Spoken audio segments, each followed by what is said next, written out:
30 जून 1855। इस दिन एक ऐसी लड़ाई लड़ी जा रही थी जिसका नतीजा अगर पॉजिटिव में निकलता तो शायद भारत 100 साल पहले ही अंग्रेजों के चंगुल से निकल चुका होता। जी हाँ, सही सुना आपने, आजादी शायद 90 साल पहले ही मिल चुकी होती। लेकिन आप सोच रहे होंगे कि ऐसी लड़ाई तो 1857 में लड़ी गई थी, तो आखिर हमने 1855 क्यों कहा? क्या हमसे कोई गलती हुई है? जी हाँ, गलती तो हुई है, लेकिन हमसे नहीं, उन इतिहासकारों से जिन्होंने इस लड़ाई को इतना महत्व नहीं दिया कि इसे किताबों में ज्यादा जगह दी जा सके। लेकिन जिसने भी इस लड़ाई को होते हुए देखा या इसके बारे में सुना, वो यही कहेगा कि काश उस दिन हम जीत जाते। एक तरफ 60,000 संथाल थे और दूसरी तरफ थी अंग्रेजों की पूरी आर्मी, जिसे सपोर्ट कर रहे थे खुद मुर्शिदाबाद के नवाब, और चल रहा था संथाल विद्रोह। एक ऐसा विद्रोह जिसने अंग्रेजों को भारतीय लोगों की ताकत का लोहा मनवाया।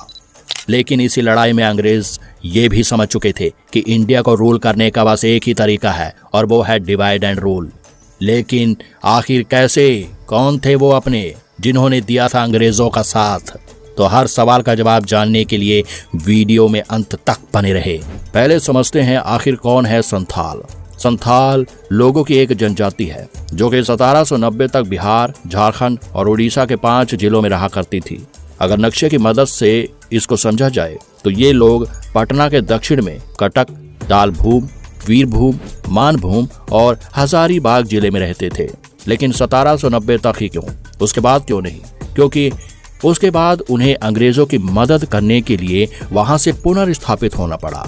जी हाँ, सही सुना आपने, अंग्रेजों की मदद के लिए। अब आप सोच रहे होंगे कि अगर संथाल अंग्रेजों की मदद कर रहे थे तो आखिर उन दोनों के बीच युद्ध हुआ क्यों? 1790 में होने वाली ये मदद 1855 तक विद्रोह का रूप कैसे ले लेती है? इसे समझने के लिए हमें चलना होगा 20 साल पीछे, 1770 में। ये वो समय था जब प्लासी का युद्ध हो चुका था। बंगाल के नवाब इस युद्ध को हार चुके थे और बंगाल को नया नवाब मिल चुका था जिसका नाम था मीर जाफर। मीर जाफर ने ब्रिटिशर्स के साथ यह समझौता किया था कि वो कलकत्ता और समुद्र के बीच की सारी जमीन को अंग्रेजों को दे रहा है और वहां से आने वाला हर रेवेन्यू पूरी तरह से उनका होगा। इस जमीन में बंगाल और ओडिशा के कई जिले आते हैं। अंग्रेजों ने कई सालों तक इन जमीनों का खूब उपयोग किया। ये जमीनें उनके रेवेन्यू का एक बड़ा सोर्स बन चुकी थी। लेकिन फिर आता है साल 1770 का। इस साल बंगाल में इतना बड़ा सूखा पड़ता है कि चारों तरफ हाहाकार मच जाता है। मरने वालों की संख्या लाखों में